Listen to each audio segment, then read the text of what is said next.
I'm going to change the topic, especially because I don't want to go back to a name that I picked to rhyme. But let's talk about in New York. It's telling schools to drop Native American mascots. School districts across the state of New York are prohibited from using any Native American mascots, team named or logos. Schools are simply being told to comply or lose funding. With all the problems in education, this should be a top priority. I mean, I'm still trying to get used to Commanders. As a former Washington Redskins fan, Ford, it's still that's no team name.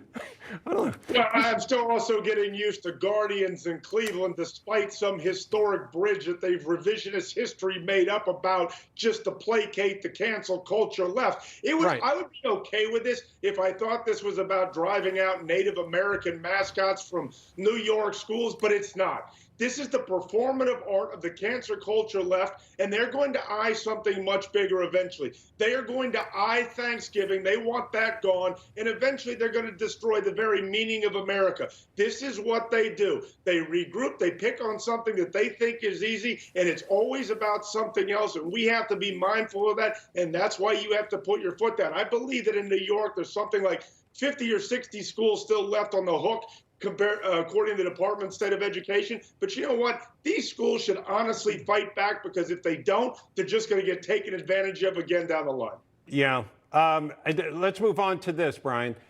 TikTok. Former President Trump said all along it wasn't a good idea to have these people amassing all this information, especially on kids, which they kind of sucker them in with videos and that sort of thing. But ByteDance, the Chinese company that owns TikTok, is collecting all this information.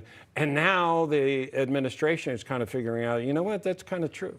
It's almost like they didn't want to go that route because Trump said it. Exactly. You know? That's exactly why. Yeah. But it's a factual thing. I mean, and to think that the communist Chinese are just having such an easy time of this, gathering their information, and it's proven. Yeah, and Melanie, we don't know where this information comes up in the future. We don't know how this is going to be used down the road, but this isn't just about marketing. And even worse than that, the things that they subject American children to, they do not subject their own children to. Interesting. They are the kind of content that they subject our children to from their children. Their children are subjected to educational things and wholesome things, while our children are subjected to trash on TikTok, and it's very intentional. Okay, Ford, we've got about 20 seconds. Final thought.